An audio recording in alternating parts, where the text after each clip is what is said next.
warahmatullahi wabarakatuh. Selamat malam teman-teman. Apa kabar?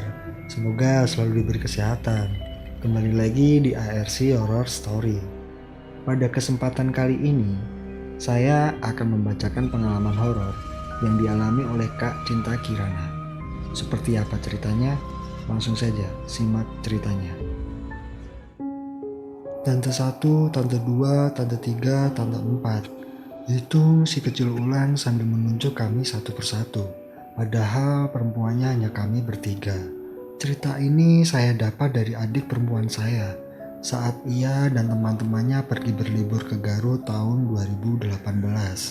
Demi kenyamanan semua pihak, beberapa detail tempat dan tokoh saya samarkan. Tahun 2018, sepupu saya Tika yang berdomisili di Garut Kota akan melangsungkan pernikahan pada hari Sabtu di bulan Agustus. Akhirnya Tika mengajak teman-temannya berlibur ke Garut pada hari Jumat untuk bermalam di Garut dan esoknya pergi ke pernikahan. Jam 1 siang setelah selesai Jumatan, Aldi, Deka, Mita, dan Isda menjemput Tika di kampusnya di daerah Buah Batu Bandung dengan menggunakan mobil ayah Deka yang dikemudikan oleh Aldi.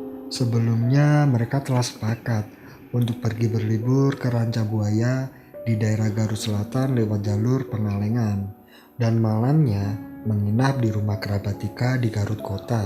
Bukan tanpa alasan mereka ingin melewati jalur Pengalengan. 1 minggu yang lalu mereka pergi ke perkebunan teh Malabar di Pengalengan dan mengunjungi makam Karl Albert Rudolf Boska atau lebih dikenal dengan sebutan Boska.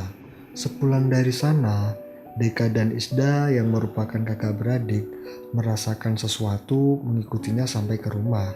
Deka dan Isda ini memang lebih sensitif terhadap hal gaib dibandingkan dengan ketiga temannya. Awalnya perjalanan terasa berat sampai akhirnya mereka pergi ke Pengalengan terlebih dahulu dan memulangkan sesuatu yang mengikuti mereka. Barulah perasaan mereka menjadi lebih ringan. Setelah itu, mereka melanjutkan perjalanan menuju Ranca Buaya dan menemukan persimpangan. Sebenarnya, jalur manapun yang mereka ambil tetap mengarahkan mereka menuju Ranca Buaya. Tapi mereka memutuskan untuk mengambil jalur kanan yang lebih memutar karena niatnya memang ingin berjalan-jalan. Di tengah perjalanan, tiba-tiba ada seekor anjing yang menyeberangi jalan. Aldi yang selalu mengemudikan mobil dengan kecepatan tinggi di atas 90 km per jam langsung menginjak pedal remnya dalam-dalam dan memaki anjing tersebut. Mereka semua yang ada di dalam mobil pun ikut mengumpat pada si anjing tersebut. Akhirnya, setiap ada anjing yang mereka lihat, mereka semua kompak mengata-ngatainya. Percakapan mulai didominasi dengan umpatan anjing, anjing, dan anjing. Selang beberapa lama, Isda yang biasanya tidak pernah mual selama di perjalanan, mulai merasakan mual. Mita dan Tika membantunya mengolesi minyak angin untuk mengurangi rasa mualnya. Perjalanan ini terasa sangat panjang dan lama, padahal Aldi konsisten menginjak dalam pedal gas, dan jalanan sangat lancar. Hanya ada 1-2 mobil yang melintas. Lalu mereka melewati perkampungan, sawah, daerah sepi, perkampungan lagi, sawah lagi, daerah sepi lagi. Terus saja berulang-ulang, pemandangan ya itu-itu saja. "Di, masih lama?" tanya Tika yang mulai bosan dengan jalanan. Aldi sudah beberapa kali melewati jalur itu, sehingga mereka tidak terlalu mengandalkan Google Map. "Habis tanjakan ini nanti kita belok kiri, bentar lagi juga sampai," jawab si Aldi sambil tetap mengebut. Harusnya mereka telah tiba di Ranca Buaya sekitar pukul 4 sore. Tapi mereka tidak kunjung sampai. Perjalanan seperti berputar-putar di situ-situ saja. Dan untuk kesekian kalinya, Aldi tetap menjawab, "Habis tanjakan nanti belok kiri, bentar lagi juga sampai." Suasana mulai membosankan. Dari lagu pop Indonesia, Barat, bahkan Korea, sudah mereka dengarkan. Dan berakhir dengan mendengarkan lagu-lagu Risa Saraswati.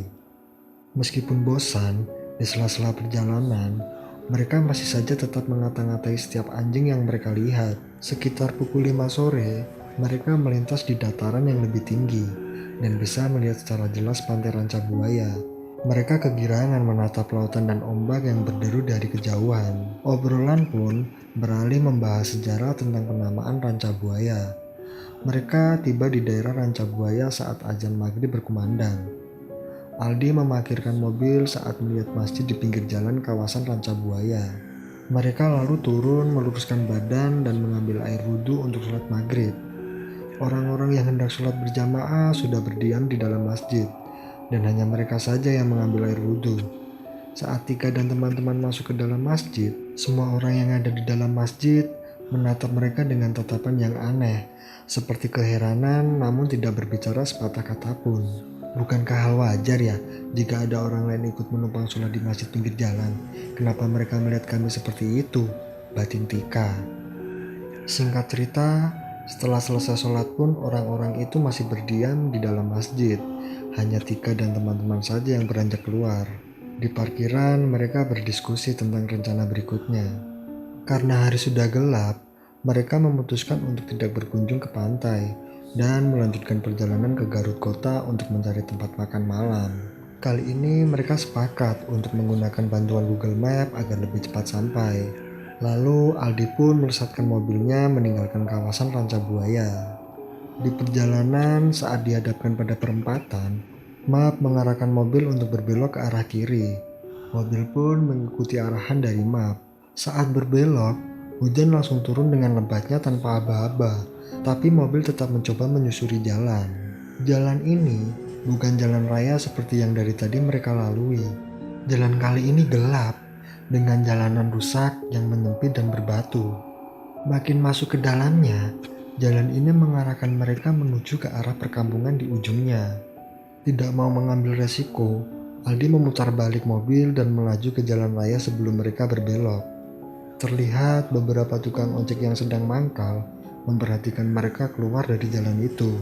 Tiba di jalan raya, Isda yang sedari tadi diam saja mulai merasakan mual yang tak tertahankan. Hujan sudah mulai berhenti. Aldi kemudian memberhentikan mobilnya di pinggir jalan yang sepi. Hanya terdapat pepohonan dan semak-semak di sana-sini. Isda lalu turun dari mobil dan mengeluarkan isi perutnya dibantu Mita yang memijiti bagian belakang leher Isda. Deka juga ikut turun dari mobil dan menyalakan rokoknya dengan kesusahan karena angin berhembus sangat kencang. Saking kencangnya, pohon-pohon bergoyang miring mengikuti arah terpaan angin. Deka menyarankan Isda untuk masuk dulu ke dalam mobil dan mencari tempat yang lebih pas untuk memarkirkan mobil. Saat mereka semua masuk, angin tiba-tiba berhenti berhembus, seolah pepohonan tidak pernah bergoyang terkena angin. Tak lama, mobil berhenti di arah depan dekat sebuah rumah kecil yang sepertinya sudah lama tidak dihuni. Lalu Isda turun, mengeluarkan isi perutnya lagi dan kini dibantu Tika. Dan lagi-lagi Deka pun ikut turun untuk merokok sebatang lagi. Ada hal tak biasa terjadi. Sebelum mereka turun dari mobil, angin tidak berembus sekencang saat mereka turun. Dan saat mereka menaiki mobil, angin kembali berhenti. Deka dan yang lainnya hanya bisa mengerutkan kening memikirkan keanehan yang terjadi. Setelah rasa mual Isda sudah mereda, mobil kembali melaju. Sampai akhirnya, mereka mulai memasuki jalanan di kawasan Gunung Gelap. Setelah lewat jalanan ini, gak lama lagi kita bakal nyampe di Garut Kota, ujar Aldi. Tidak sampai 5 menit berselang, jalanan tiba-tiba mendadak sepi. Tidak ada yang melintas di jalan itu kecuali mobil mereka. Ditambah kabut tebal yang dengan cepat menyelimuti jalanan, membuat jarak pandang menjadi terbatas. Hanya sekitar 2 meter ke depan saja. Penerangan jalan pun hanya mengenalkan lampu sorot dari mobil yang terbatas. Keadaan jalan yang gelap dan curam, dengan sisi kiri tebing dan sisi kanan jurang, membuat Aldi memperlambat laju mobil dan ekstra hati-hati mengemudikannya. Isda yang sedari tadi lemas akibat mual, akhirnya tertidur, disusul oleh Mita di sebelahnya. Tika dan Deka tetap terjaga menemani Aldi. Dalam keadaan gelap, samar-samar Deka melihat siluet seorang laki-laki berdiri di pinggir jalan sebelah kiri. Orang itu hanya berdiri saja, seperti mematung tanpa melakukan apapun. Tak lama kemudian, Tika melihat hal yang sama di sebelah kanan jalan. Sedang apa orang berdiri di pinggir jalan gunung gelap malam-malam begini? Batin mereka tanpa membahasnya. Aldi masih fokus mengemudikan mobil. Sampai akhirnya mereka melihat sesuatu seperti kain putih terbang dengan cepat dari bawah kap depan mobil ke arah atas dan menghilang begitu saja. Mereka bertiga refleks saling tatap satu sama lain. Tapi tetap tidak ada yang berani membahasnya. Keadaan semakin mencekam. Hawa dingin seolah menjalar ke seluruh tubuh. Aldi menelan ludah dengan berat dan berusaha tidak kehilangan fokusnya berkendara. Sedangkan Deka dan Tika tetap diam. Mereka hanya bergumam, ada apa ini? Tidak lama, sebuah mobil bak yang mengangkut galon melaju cepat menyalip dari sisi kanan mobil, menyusul mobil mereka. Di tengah ketegangan ini, mereka sedikit merasa lega, karena tahu di jalan itu mereka tidak sendiri. Akhirnya, Aldi mulai mempercepat laju mobilnya, agar bisa menyeimbangi kecepatan mobil bak di depannya. Kabut yang semakin tebal membuat mobil bak di depannya sudah tidak terlihat. Semakin dikejar malah semakin tidak terlihat. Mobil bak itu seolah hilang tanpa jejak. Padahal Aldi sudah tancap gas berusaha untuk menyusulnya. "Al, pelanin mobilnya. Bahaya kalau ngebut gini," ujar Deka mengingatkan Aldi yang masih mencoba mengejar mobil bak.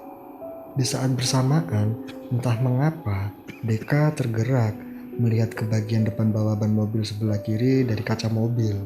Tiba-tiba, Deka melihat jalan aspal yang dilintasi ban mobil sudah tidak ada, berganti menjadi batu-batu kerikil dan tanah. Dengan cepat, Deka berteriak kencang, "Aldi, awas!" Aldi membelalakan matanya dan sangat kaget. Karena kini yang ia lihat adalah tebing tinggi yang tanpa ia sadari sudah berhadapan dengan mobilnya. Dengan sekuat tenaga, Aldi membanting setir ke arah kanan dan menginjak rem dalam-dalam. Mobil berhenti mendadak, membuat penumpang yang duduk di kursi belakang terpental menabrak kursi depan. "Gila, hampir aja," teriak Aldi. "Lu nggak lihat di depan ada tebing?" tanya Deka panik. "Sumpah dari tadi gue ngikutin jalan aspal," sahut Aldi sambil menggelengkan kepalanya. Nafas mereka berderu kencang, tak kalah dengan detak jantung yang seolah melonjak dari tempatnya. Keadaan hening sesaat, masih dalam sepi. Kini mereka diselimuti perasaan takut yang luar biasa. Tahu ada yang tidak beres, Deka mengajak semua temannya berdoa. Deka membatin sambil berkata dalam hati, "Kami tahu kami sudah berlebihan, bahkan kelewatan batas. Kami salah, kami meminta maaf. Tolong dimengerti, kami tidak bermaksud merusak atau mengganggu. Kami hanya ingin bersenang-senang saja." Setelah mereka bisa menguasai diri dari kepanikan, Aldi kembali menjalankan mobil dengan perlahan dan hati-hati.